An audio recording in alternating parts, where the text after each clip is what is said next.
Dzień dobry. Dziś dla odmiany zapraszam Was na porównanie trzech technik najbardziej popularnych w rysunku architektonicznym: ołówka, długopisu i cienkopisu.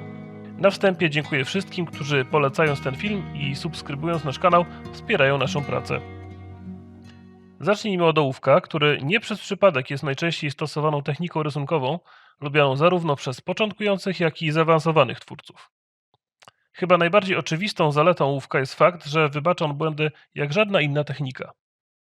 O ile linie nie są poprowadzone bardzo mocno, każdej z nich da się z łatwością pozbyć. Przydaje się to zwłaszcza w rysunku architektonicznym, gdzie często konieczne jest stosowanie wielu linii pomocniczych i konstrukcyjnych, które docelowo raczej nie mają pozostać na pracy. Rysując ołówkiem, lubię na początku zrobić sobie bardzo luźny szkic całego kadru czy obiektu z zaznaczeniem większości detali. Używam do tego celu ołówka nieco bardziej miękkiego, w tym przypadku o twardości 4B. Tworzę w ten sposób jakby ogólne rusztowanie, dzięki któremu upewniam się, czy wszystko wstępnie wylądowało na swoim miejscu, a dzięki temu, że nie inwestuję zbyt wiele w szkicową kreskę, w razie konieczności zmian mogę łatwo wytrzeć niechciany fragment i naszkicować go ponownie. O pracy z ołówkiem mówiłem sporo w filmach z playlisty Drawing Tips and Tricks. Linki znajdziecie w kartach oraz w rozwiniętym opisie pod tym filmem. Tutaj w skrócie powiem tylko, że rozpoczynając swoją pracę z ołówkiem, warto kupić sobie ich kilka, pochodzących z różnych firm i mających różne twardości i przetestować, które odpowiada Wam najbardziej. Jedne będą sprawiały wrażenie bardziej suche, inne bardziej smoliste i każda z tych cech może być przydatna w nieco innych zastosowaniach. W przypadku rysunków wykonywanych na potrzeby tego filmu posługuję się papierem w formacie A4, tak by jak najlepiej było widać detaliczne różnice pomiędzy omawianymi technikami. Zostawmy na chwilę tę pracę na takim wstępnym etapie i zacznijmy drugi rysunek. Inną przydatną techniką, choć raczej mocno niedocenianą, jest długopis. A szkoda, bo jest on świetnym przejściem pomiędzy ołówkiem a cienkopisem. Rysując długopisem mamy oczywiście świadomość, że rysowane linie raczej zostaną z nami na dłużej, choć jest tu też pewne pole manewru, o czym powiem później. Na szczęście jednak kreskę długopisu można dość łatwo modyfikować, zmieniając kąt nachylenia pomiędzy narzędziem a papierem oraz siłę docisku, czyli bardzo podobnie jak w przypadku rysowania ołówkiem. Wykorzystuję ten fakt przy tworzeniu pierwotnego szkicu. Nie mogę co prawda pozwolić tu sobie już na taką swobodę jak w ołówku, ale nadal zaczynam od kreski lekkiej i szkicowej, która ewentualnie zostanie później przykryta mocniejszymi liniami. Zwłaszcza na początku długopis trzymam lekko i dość poziomo, pozwalając mu bardziej ślizgać się po papierze, niż tworzyć w nim wgłębienia. W tym przypadku korzystam z jednego z najtańszych długopisów, dostępnych chyba w każdym kiosku. Odpowiada mi w nim to, że nie tworzy smolistej linii i zbyt wielu takich czarnych much na końcach kresek. I tu podobnie jak w przypadku ołówków, warto kupić sobie kilka różnych i przetestować, który w naszych rękach daje czystszą kreskę, który bardziej brudną, który jest lepiej kontrolowalny, a który za bardzo się ślizga, no i tak dalej. Długopis często polecam moim uczniom, gdy widzę, że czują się już wystarczająco swobodnie w rysowaniu ołówkiem.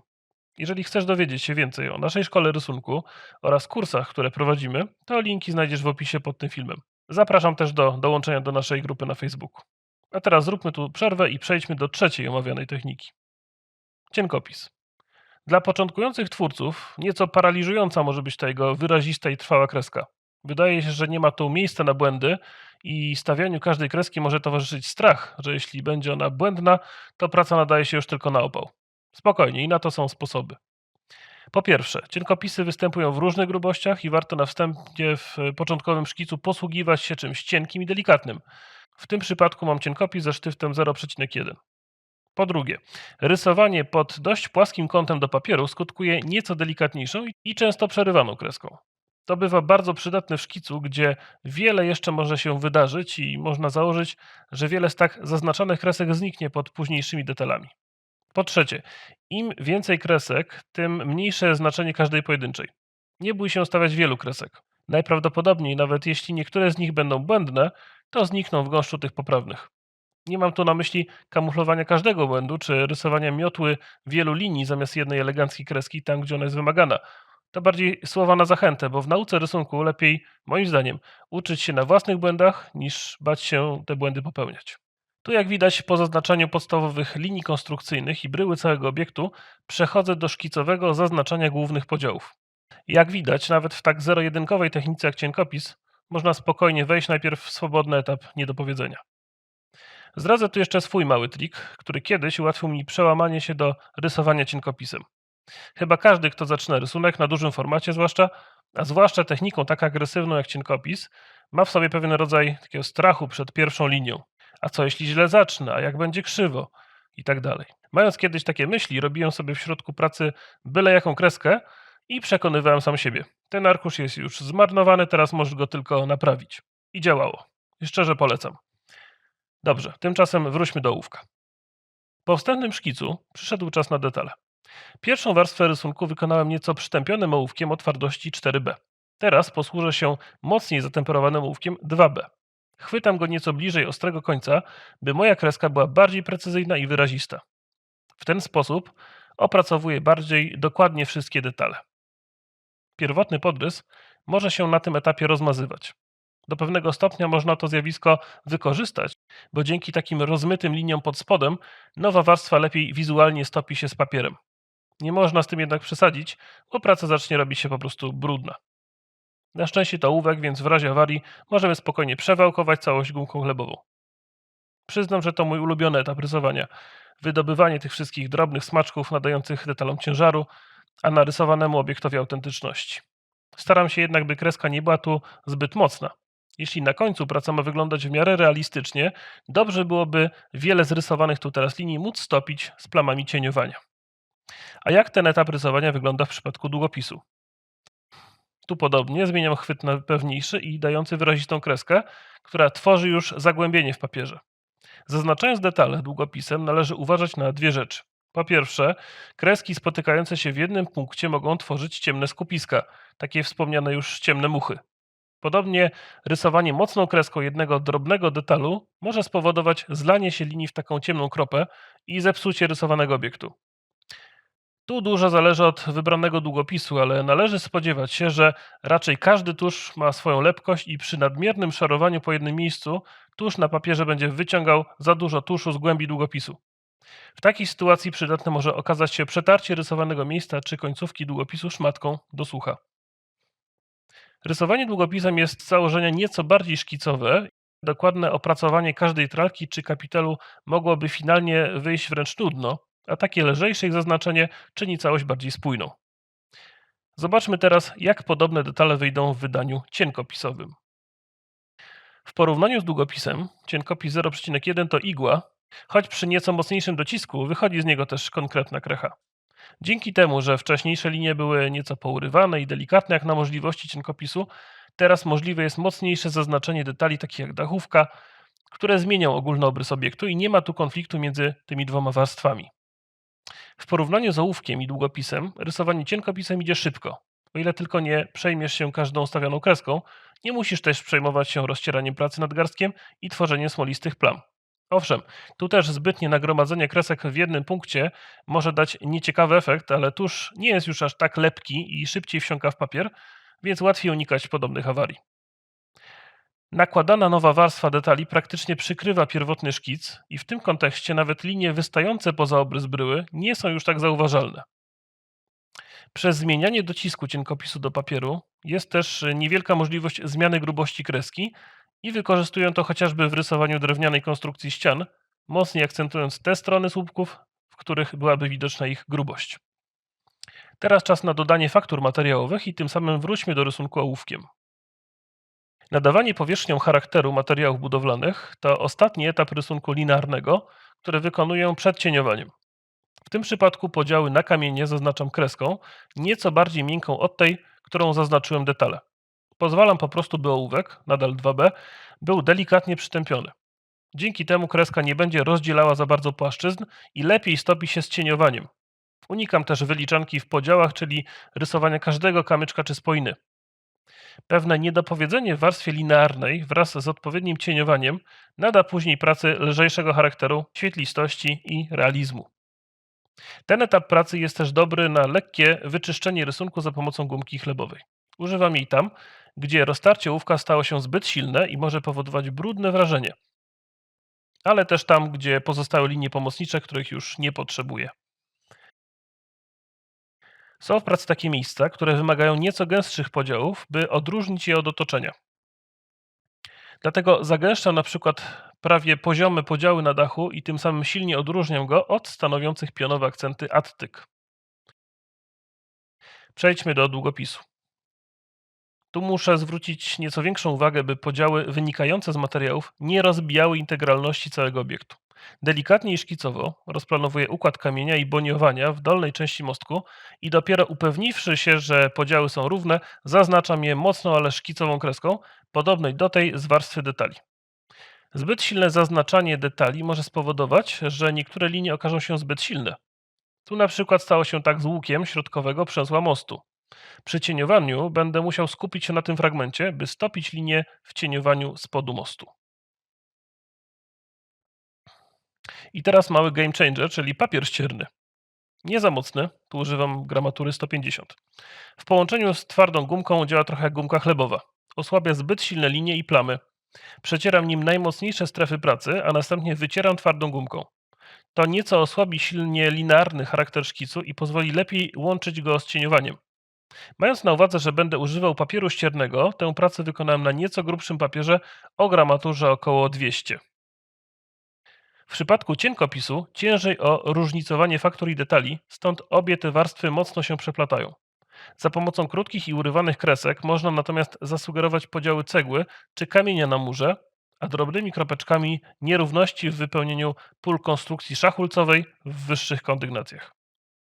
I tu podobnie, przyda się papier ścierny, choć traktuję go już bardziej jako środek na osłabienie nadprogramowych linii. Przecieram je, a następnie wycieram twardą gumką. Podobnie jak w przypadku długopisów, w korzystaniu z papieru ściernego pomaga mi rysowanie na grubszym arkuszu, który zniesie więcej mechanicznej obróbki. Chcąc odróżnić dach od ścian, podobnie jak w pracy ołówkowej, stosuję różnicowanie podziałów na te leżące na zbiegu i te pionowe. Zwracam jednak uwagę na to, by tak zaznaczone dachówki nie tworzyły idealnie równych linii prostych, tylko lekko pofalowaną kreskę. Może jest to nieco przerysowane, ale nadaje budynkowi historycznego charakteru i równoważy techniczny charakter kreski cienkopisowej. Jeszcze bardziej swobodnie traktuję podziały na dachówki. Rozrzucam je po dachu losowo, by zasugerować drobne różnice pomiędzy nimi i postarzyć całą płaszczyznę dachu. Zanim przejdziemy do cieniowania, jeszcze jedna prośba. Standardowo o polubienie albo udostępnienie tego materiału gdzieś dalej w odmętach internetu. W przypadku cieniowania ołówkiem naprawdę niezbędnym narzędziem jest podkładka pod rękę. Może to być zwykła kartka, byleby leżała nieruchomo na pracy. Wówczas rysująca ręka będzie ślizgała się po niej, a nie po rysunku i unikniemy dzięki temu zabrudzenia całości. Poza tym aspektem ołówek jest świetnym narzędziem do cieniowania. Cała gama twardości i stopni zatemperowania lub stępienia końcówki daje tu olbrzymi wachlarz możliwości. Twardy i zatemperowany ołówek pozostawi ostry szraf, przywodzący na myśl linoryt czy akwaforty. Bardziej przytępiony i miękki utworzy dla odmiany gładką plamę bez wyraźnego ukierunkowania. Tu, chcąc zachować balans pomiędzy miękkim złączeniem wszystkich elementów w spójną całość, a wydobyciem chropowatości kamiennych ścian, stosuję średnio stępiony ołówek 2B. Staram się tworzyć niewielkie i raczej gładkie plamy, które jednak nie będą się ze sobą zlewały, sugerując podziały na ścianie. Chcąc uzyskać głębsze czernie w partiach pod arkadami i w oknach, używam ostrzej zatemperowanego ołówka 4B, przy czym plamy rozpoczynam od miejsc najciemniejszych i następnie zmniejszając nacisk rozjaśniam je ku dołowi. Przejdźmy do długopisu. Cieniowanie długopisem nie jest już niestety takie przyjazne dla użytkownika. Drobne kreski mają tendencję do tworzenia albo płaszczyzn kratkopodobnych, albo tłustych plam odstających od otoczenia. To, że długopis zostawia wyraźne linie w cieniowaniu, trzeba próbować porządkować i wykorzystać. Układam zatem cieniowanie równymi pionowymi liniami, starając się jednocześnie, by kolejne pasma nie nachodziły na siebie zbyt mocno, czego niestety ciężko jest w pełni uniknąć. Druga warstwa czyni jednak plamę wystarczająco spójną, choć nie pozbawioną szkicowego charakteru. W miejscach nie tak jednoznacznie ciemnych układam cieniowanie nieco inaczej. Chwytam długopis trochę luźniej i stosuję dłuższe, ale delikatniejsze pociągnięcia w większej ilości, które z jednej strony przełamują oczywiste linie podziałów architektonicznych, ale z drugiej strony czynią cały rysunek bardziej spójnym. A jak poradzić sobie z cieniowaniem cienkopisem? W cieniowaniu cienkopisem bardzo pomocne jest znalezienie naturalnego podziału obiektu na drobniejsze fragmenty. Dzięki temu nie trzeba będzie próbować godzić wody z ogniem, czyli opracowywać spójnie dużej powierzchni za pomocą agresywnego narzędzia. W temacie takim jak dom w konstrukcji szachulcowej podziały takie są na pierwszy rzut oka oczywiste. Dla łatwiejszego opracowania większych plam korzystam z nieco grubszego cienkopisu 0,3. Tam, gdzie materiały mają wyraziście ukierunkowaną powierzchnię, nie boję się stawiać wyraźnych kresek podkreślających tę fakturę. Tak dzieje się w przypadku wszystkich drewnianych elementów konstrukcyjnych oraz spodów okapu. Wnętrze okien dla odmiany opracowuję jednolitą czarną plamą, zachowując jednak cienkie białe linie sygnalizujące podziały na szprosy i słupki. Dach to kolejna duża powierzchnia, która wymaga jeszcze dopracowania. W tym przypadku jednak nie chciałbym pokrywać jej mocnym cieniowaniem, by nie zaburzyła równowagi rysunku. Wymiennie zatem stosuję deseń, czyli zagęszczenie podziałów na poziome pasma i poszczególne dachówki, dogęszczając kreski w miejscach, które mają być odbierane jako ciemniejsze, np. w koszu dachu czy w sąsiedztwie komina. Podobną zasadę stosuję w przypadku białych fragmentów ściany, tym razem jako elementów deseniu używając drobnych kropeczek. Nawet takie drobne detale wystarczą, by zasugerować nierówności glinianych wypełnień, pozostawiając jednocześnie wrażenie bieli płaszczyzny. Nieco bardziej skomplikowana jest kwestia cieniowania wątków murowanych. Tu stosuję zarówno deseń pod postacią krótkich kreseczek pionowych i zbieżnych oraz cieniowania, prowadzonego wbrew podziałom jak w przypadku cieniowania cienkopisem. By uzyskać wrażenie głębi, pod arkadami układam drugą, a nawet trzecią warstwę cieni, zmieniając przy każdej kąt ułożenia linii. Każdy z widocznych tu rysunków tworzyłem na formacie A4. Przedstawione obiekty są zbliżone skalą i stopniem złożoności. A zatem teraz czas na porównanie i podsumowanie w kategoriach takich jak łatwość, czyli czy technika łatwo wybacza błędy i czy wymaga wiele praktyki, by czuć się w niej swobodnie. Szybkość rysowania, no tutaj bez konieczności tłumaczenia. I elastyczność, czyli możliwość zastosowania danej techniki w przypadku rysowania zróżnicowanych tematów. I oceniam w skali od 1 do 5 gwiazdek. Łatwość. Tu bez wątpienia sprawa jest oczywista. Ołówek wybaczy prawie każdy błąd. Byłby maks, gdyby nie to, że łatwo całą pracę zabrudzi, stąd 4 gwiazdki. Długopis wydaje się być nieco bardziej wymagający, ale zapewnia też możliwość różnicowania kreski. Niezbyt przyjemne jest też cieniowanie, ale w razie awarii zawsze jest papier ścierny. Daję 3 gwiazdki. I cienkopis. Tu mamy trochę pole minowe, choć część błędów da się naprawić za pomocą papieru ściernego. Dajmy 2 gwiazdki. Szybkość. Narysowanie każdej z powyższych prac zajęło mi nieco mniej niż godzinę z różnicami na poziomie kilku minut. Dodając do tego moje wcześniejsze doświadczenia oraz charakter każdej z technik, uznałbym, że najszybszy z wymienionych jest cienkopis. Kreska jest od razu wyrazista i nie trzeba bać się o czystość pracy. Spowalniające może być cieniowanie złożone z wielu drobnych linii, choć można to przełamać dobierając sztywty o większych grubościach. Daję 4 na 5 gwiazdek. Jako drugi w kolejności uznałbym ołówek, który może być szarawy i niewyraźny, ale może też być konkretny i zadziorny, a przy doborze odpowiednio miękkiego grafitu daje możliwości szybkiego zapełniania dużych powierzchni cieniowaniem. Czynnikiem spowalniającym byłaby tu ciągła troska o niezabrudzenie pracy, stąd 3 gwiazdki. A w przypadku rysowania długopisem, mimo linii bardziej wyrazistych niż w ołówku, tempo spadało ze względu na stosowanie ciągle dość cienkiej kreski przy jednoczesnym uważaniu na niezabrudzenie pracy niewyschniętym tuszem. Oceniłbym go również na 3 gwiazdki. Elastyczność. Tu bez wątpienia rządzi ołówek. Czy coś jest rosochate, czy błyszczące, duże, czy małe, stare, czy nowe. Każdy efekt da się tu uzyskać z równą łatwością. Pomijając oczywiste ograniczenie, jakim jest brak koloru i równając tylko do technik monochromatycznych, bez wątpienia daje 5 gwiazdek. Długopis już nie jest taki pojemny w wybieranych tematach, ale ze względu na możliwość różnicowania kreski i tym samym prowadzenia delikatnego cieniowania, sprawdzi się w przypadku rysowania w miarę zróżnicowanych obiektów, choć dobrze jest to wcześniej przemyśleć i przetestować. 3 gwiazdki. I na końcu cienkopis. Rysując nim niektóre tematy mogą wydawać się wprost idealne, zwłaszcza te włókniste i szorstkie, podczas gdy w innych trzeba albo bardzo się kontrolować, albo próbować różnych interpretacji. Stąd tylko 2 gwiazdki. Dodatkową kategorią jest estetyka, czyli który efekt jest najprzyjemniejszy. No ale to oczywiście pozostawiam Wam do własnej oceny, którą możecie wyrazić pod tym filmem. W tym materiale pokazywałem i omawiałem głównie to, czym rysuję. Jeżeli chcielibyście zobaczyć któryś z tych rysunków w formie osobnego poradnika, gdzie będę opisywał też co i dlaczego rysuję, dajcie znać w komentarzach. Dajcie też znać, czy taka formuła filmu Wam się w ogóle podoba i czy ewentualnie wziąć na warsztat inne techniki rysunkowe w przyszłych produkcjach, a jeżeli tak, to jakie. Do zobaczenia w kolejnym filmie lub na naszej grupie na Facebooku.